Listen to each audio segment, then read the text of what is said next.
ஓம் நம சிவாய். நாம் இந்த வீடியோவில் எதை பற்றி பார்க்க போகிறோம் அப்படின்னா, ஃபேமஸான லாயரோட ஜாதகத்தை பார்க்க போகிறோம். ஃபேமஸான லாயரோட ஜாதகம் என்ன கிரக நிலைகளோடு இருக்கும், அவர் லாயராக என்ன ரூல் இருக்குது, அந்த ரூல் சிஆர்பி மெத்தடில் எப்படி பொருந்தி வருது அப்படின்னு பார்க்க போகிறோம். சிஆர்பி மெத்தடை பற்றி சுருக்கமாக 2 நிமிஷம் உங்களுக்கு சொல்லிடுறேன். சிஆர்பி மெத்தடில் 2 பார்ட் இருக்குது. ஒன்று பிளானட் லிங்க், இனி ஒன்று வக்கீல் ஆகிறதுக்கான ரூல்ஸ் என்ன, அந்த ரூல்ஸ் எப்படி பொருந்தி வருது அப்படிங்கிறத பார்க்க போகிறோம். வழக்கமாக சித்தர்கள் சொல்லியிருக்கிற முறையில் பிளானட்டு லிங்க் ஆகுது. அது இல்லாமல் மேலும் 6 முறையில் பிளானட்டு லிங்க் ஆகுது அப்படின்னு என்னால் கண்டுபிடிக்க முடிஞ்சுது. அதை பற்றி சுருக்கமாக உங்களுக்கு சொல்லிவிட்டு வீடியோவுக்கு போய் பார்ப்போம். வதம் நட்சத்திரத்தில் இருக்கிற கிரகங்கள் இணையுது. வதம் நட்சத்திரம் அப்படின்னா ஒரு கிரகம் அமர்ந்த நட்சத்திரத்தில் இருந்து 7வது நட்சத்திரம் வதம் நட்சத்திரம். அப்போது அஸ்வினியில் ஒரு கிரகம் இருந்து புனர்பூசத்தில் ஒரு கிரகம் இருந்தால் அந்த 2 கிரகங்களும் கனெக்ட் ஆகிடுச்சுன்னு பொருள். அடுத்தது வைநாசிகம் நட்சத்திரத்தில் இருக்கிற கிரகங்கள் இணையுது. வைநாசிக நட்சத்திரம் அப்படின்னா ஒரு கிரகம் அமர்ந்த நட்சத்திரத்தில் இருந்து 22வது நட்சத்திரத்திற்கு வைநாசிக நட்சத்திரம்னு பேர். உதாரணத்துக்கு அஸ்வினி நட்சத்திரத்தில் ஒரு கிரகமும் திருவோண நட்சத்திரத்தில் ஒரு கிரகமும் இருந்தால் அந்த 2 கிரகங்களும் கனெக்ட் ஆகிடுச்சுன்னு பொருள். 3வது வேதை நட்சத்திரத்தில் இருக்கிற கிரகங்கள் இணையும். உதாரணத்துக்கு அஸ்வினி நட்சத்திரத்தில் ஒரு கிரகமும் கேட்டை நட்சத்திரத்தில் ஒரு கிரகமும் இருந்தால் அந்த 2 கிரகங்களும் கனெக்ட் ஆகிடுச்சுன்னு பொருள். அடுத்தது ஒரு கிரகத்தினுடைய 3 நட்சத்திரத்தில் அமர்ந்த கிரகங்கள் இணையும். அதாவது திரிகோண நட்சத்திரத்தில் அமர்ந்த கிரகங்கள் இணையும். உதாரணத்துக்கு பூச நட்சத்திரத்தை எடுத்துக்குவோம். பூசம் என்பது சனியோட நட்சத்திரம். அப்போ சனிக்கு இருக்கிற நட்சத்திரங்கள் என்னென்ன? பூசம், அனுஷம், உத்திரட்டாதி. இந்த 3 நட்சத்திரத்தில் இருக்கிற கிரகத்தை டிரான்ஸ்ஃபர் பண்ணி வச்சு பார்க்கலாம், ரொட்டேட் பண்ணி பார்க்கலாம், இடமாற்றி வைத்து பார்க்கலாம். அப்படி வைத்து பார்க்கும் பொழுது பலன்கள் சரியாக வருது அப்படின்னு பல 100 ஜாதகங்களை ஆராய்ச்சி பண்ணதுக்கப்புறம் எனக்கு தெரிய வருது. இந்த மாதிரி மேலும் 2 முறையில் பிளானட் லிங்க் ஆகுது.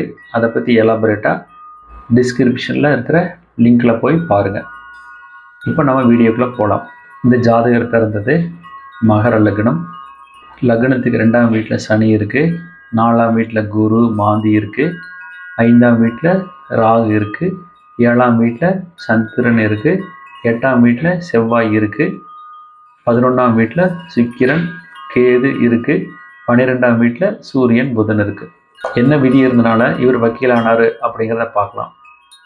சிஆர்பி மெத்தடில் பாருங்கள், 10 விதி இருக்குது. சைடில் தெரிகிற ப்ளூ கலர் பாக்ஸில் காட்டியிருக்கேன்.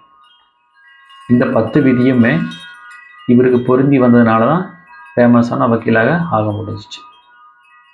இப்போ முதல் ரூல் என்ன? 1, 8 தொடர்பு.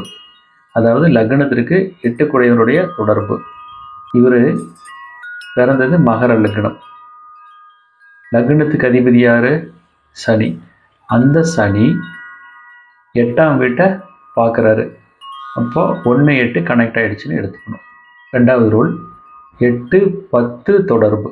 8ஆம் வீட்டு சிம்மம், இதன் அதிபதி சூரியன். சூரியன் இருக்கும் நட்சத்திரம் மூலம். மூலம் என்பது கேதுவோட நட்சத்திரம்.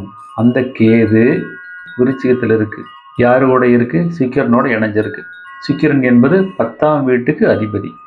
அப்போது 8க்கும் 10க்கும் கனெக்ட் ஆகிடுச்சுன்னு நம்ம எடுத்துக்கணும். 3வது ரூல் 10, 11 தொடர்பு. மகர லக்னத்திற்கு 10ஆம் வீட்டு அதிபதி சுக்கிரன் எங்கே இருக்கார்? 11ஆம் வீட்டில் இருக்கார். அதாவது செவ்வாயோட வீடான விருச்சிகத்தில் இருக்கார்.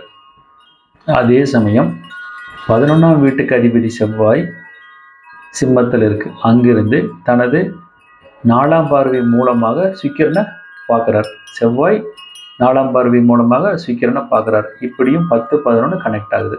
4வது ரூல் 2, 10 தொடர்பு. பாருங்கள், மகர லக்னத்திற்கு 2ஆம் வீட்டு அதிபதி சனி, மகர லக்னத்துக்கு 10ஆம் வீட்டு அதிபதி சுக்கிரன் எங்கே இருக்கார்? விருச்சிகத்தில் இருக்கார். இப்போ சனிக்கு 10ஆம் பார்வை இருக்குன்னு எல்லாத்துக்குமே தெரியும். அந்த சனி தனது 10ஆம் பார்வை மூலமாக சுக்கிரனை பார்க்குறாரு. அப்போது 2, 10 கனெக்ட் ஆகிடுச்சுன்னு நம்ம எடுத்துக்கணும். 5வது ரூல் 2 ராகு தொடர்பு. சனி 2ஆம் வீட்டுக்குடைய கிரகம். அந்த சனி அமர்ந்த நட்சத்திரம் சதயம். சதயம் என்பது ராகுவோட நட்சத்திரம். அப்போ 2ஆம் வீட்டிற்கு ராகு தொடர்பு வந்திருக்குன்னு நம்ம புரிஞ்சு. 6வது ரூல் 10 ராகு தொடர்பு. இங்கே மகர லக்னத்திற்கு 5ஆம் வீடு ரிஷபம், ராகு அங்கே இருக்கு. அங்கே இருந்து தனது 7ஆம் பார்வை மூலமாக விருச்சிகத்தில் இருக்கிற 10ஆம் வீட்டு அதிபதி சுக்கிரனை பார்க்குறாரு. அப்போது 10 ராகு கனெக்ட் ஆகிருக்குன்னு எடுத்து. அடுத்து 7வது ரூல் சனி ராகு தொடர்பு. ஏற்கனவே சொன்னேன், சனி கும்பராசியில் சதயம் நட்சத்திரத்தில் இருக்குன்னு சொன்னேன். சதயம் என்பது ராகுவோட நட்சத்திரம். அப்போது சனி ராகு கனெக்ட் ஆகிடுச்சுன்னு புரிஞ்சுக்கணும். 8வது ரூல் சுக்கிரன் சனி தொடர்பு. இதுவும் ஏற்கனவே சொன்ன மாதிரி சனி தனது 10ஆம் பார்வை மூலமாக சுக்கிரனை பார்க்குறாரு. சனி 10ஆம் பார்வை மூலமாக சுக்கிரனை பார்க்குறாரு. அப்போது சுக்கிரன் சனி கனெக்ட் ஆகிடுச்சுன்னு எடுத்துக்கணும். அடுத்து 9வது ரூல் செவ்வாய் சனி தொடர்பு. இங்கே பாருங்கள், சனி தனது 7ஆம் பார்வை மூலமாக சிம்மத்தில் இருக்கிற செவ்வாயை பார்க்குது. அதே சமயம் செவ்வாய் தனது 7ஆம் பார்வை மூலமாக கும்பத்தில் இருக்கிற சனியை பார்க்குது. அந்த விதத்தில் 9வது ரூல் மேட்ச் ஆகுது. 10வது ரூல் லாஸ்ட் ரூல் சூரியன் சனி தொடர்பு. நான் முதல்லையே சொன்ன மாதிரி தான், சனி சூரியனோட வீட்டை பார்க்கறதுனால சூரியன் சனி கனெக்ட் ஆகிடுச்சு அப்படின்னு நம்ம எடுத்துக்கணும்.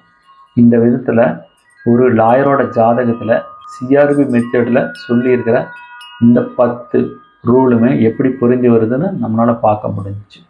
இது மாதிரி இன்னொரு வீடியோவில் ஃபேமஸான லாயரோட ஜாதகத்தை சிஆர்பி மெத்தடில் அனலைஸ் பண்ணலாம். திருச்சிற்றம்பலம்.